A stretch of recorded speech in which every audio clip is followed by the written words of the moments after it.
From translation, ISV International Standard Version. This 44th day of the year. Today we are reading passages Numbers 5 to 6. Numbers chapter 5, verses 1 to 31. The Lord said to Moses, "Command the Israelites to send away from the camp anyone who has a skin disease or a discharge of any kind, or who has become ritually unclean by contact with a dead person. Send away male and female alike. Send them outside the camp, so they will not defile their camp, where I dwell among the Israelites. Send away male and female alike. Send them outside the camp, so they will not defile their camp, where I dwell among the Israelites. Send away male and female alike. Send them outside the camp, so they will not defile their camp, where I dwell among the Israelites." So the Israelites did this, sending them outside the camp. They did just as the Lord had commanded Moses. The Lord said to Moses, "Say to the Israelites, when any of you sins unintentionally and does what is forbidden in any of the Lord's commands, you are guilty. When you realize your guilt and are convicted of any of these sins, you must confess the sin you committed. As a penalty for the sin you have committed, you must bring to the Lord a female lamb or goat from the flock as a sin offering, and the priest is to make atonement for you for your sin. Or if you cannot afford a lamb, you are to bring 2 doves or 2 young pigeons to the Lord as a sin offering. One is to be for a sin offering, and the other for a burnt offering. You are to bring them to the priest, who will first offer the one for the sin offering and wring its head from its neck, but not sever it completely. Then he is to sprinkle some of the blood of the sin offering against the side of the altar, and the rest of the blood must be drained out at the base of the altar. He is to offer all the fat as an aroma pleasing to the Lord, just as with the fat of the fellowship offering. In this way the priest will make atonement for them for the sin they have committed, and they will be forgiven. If, however, you cannot afford 2 doves or 2 young pigeons, you are to bring as your offering 2 quarts of the finest flour as a sin offering. You must not put olive oil or incense on it, because it is a sin offering. Bring it to the priest, and he is to take a handful of it as a memorial portion, and burn it on the altar on top of the offerings made to the Lord by fire. The rest of it is to be given to the priest, just like the grain offering. The Lord said to Moses, "Say to the Israelites, anyone who brings a grain offering to the Lord must present to the priest an offering of fine flour. He is to pour olive oil on it, put incense on it, and take it to the priests in the tent of meeting. The priest is to take a handful of the flour and oil, along with all the incense, and burn this as a memorial portion on the altar, an aroma pleasing to the Lord. The rest of the grain offering belongs to Aaron and his sons, a most holy part of the offerings made to the fire by the Lord." The Lord said to Moses, "Say to the Israelites, if a man's wife goes astray and is unfaithful to him by sleeping with another man, and this is kept hidden from her husband and her impurity is undetected, since there is no witness against her, and she has not been caught in the act, and if feelings of jealousy come over her husband because she has been defiled, or if he is jealous and suspects his wife even though she is not impure, then he is to take his wife to the priest. He must also bring an offering of a quart of barley flour on her behalf. He is not to pour oil on it or put incense on it, because it is a grain offering of jealousy, a memorial offering to remind of guilt. The priest shall bring her and have her stand before the Lord. Then he shall take holy water in a clay jar and put some of the dust from the tabernacle floor into the water.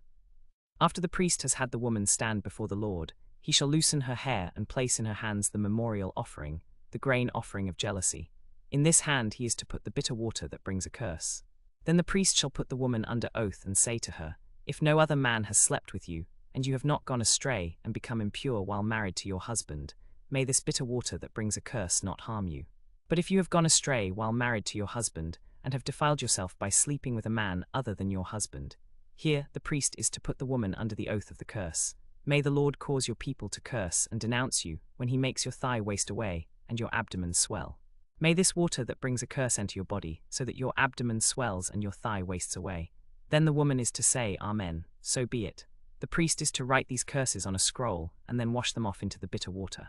He shall have the woman drink the bitter water that brings a curse, and this water will enter her and cause bitter suffering.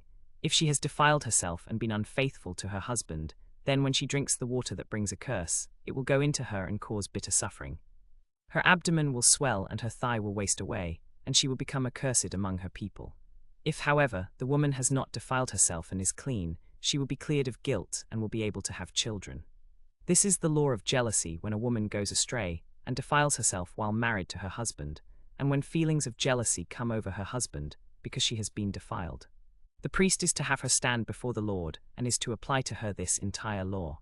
The husband will be innocent of any wrongdoing, but the woman will bear the consequences of her sin. Numbers chapter 6, verses 1 to 28. The Lord said to Moses, "Speak to the Israelites and say to them, when any of you or your descendants make a special vow to set yourselves apart as holy to the Lord, you are to follow my instructions and be careful to obey all my regulations. You must abstain from wine and other fermented drinks, and not drink vinegar made from wine or other fermented drinks. You must not drink grape juice or eat grapes or raisins. As long as you remain under your vow, you must not eat anything that comes from the grapevine, not even the seeds or skins. Throughout the period of your vow of separation, no razor may be used on your head. You must not trim the hair on your head, nor shave your beard. You must be holy to your God, and allow the hair on your head to grow long. Throughout the time of your separation to the Lord you must not go near a dead body. Even if your own father, mother, brother, or sister dies, or if your own son or daughter dies, you must not defile yourselves for them by going near a dead body. Because your separation to God is on your head, you must consecrate yourselves and remain holy. Throughout the period of your separation to the Lord you must not go to any funeral, not even for your own father, mother, brother, or sister, because the hair on your head is a symbol of your separation to God. You must not shave your head, because your separation to God is on your head. If someone dies suddenly beside you, your hair on your head must be cut, because your separation to God has been defiled. On the 8th day you are to bring 2 doves or 2 young pigeons to the priest at the entrance to the tent of meeting. The priest is to offer one as a sin offering and the other as a burnt offering, to make atonement for you, because you sinned by contact with the dead body. That same day you are to reconsecrate yourself and dedicate yourself again to the Lord, because your separation to God was defiled by the dead body. You must wait 7 days, and then you will be clean. Now this is the law for the Nazirite when the period of their separation is over.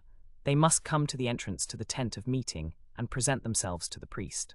They are to offer 1-year-old male lamb without defect as a burnt offering, 1-year-old female lamb without defect as a sin offering, a ram without defect as a fellowship offering, together with their grain offerings and drink offerings, and a basket of bread made without yeast, cakes of fine flour mixed with oil, wafers spread with oil. The priest is to present them before the Lord and make atonement for them. He shall offer the sin offering and the burnt offering. Then the priest shall offer the ram as a fellowship offering to the Lord, together with the basket of unleavened bread. The priest shall also present the grain offering and the drink offering. The Nazirite must shave the hair that is dedicated to God at the entrance to the tent of meeting. The hair is to be put in the fire that is under the sacrifice of the fellowship offering.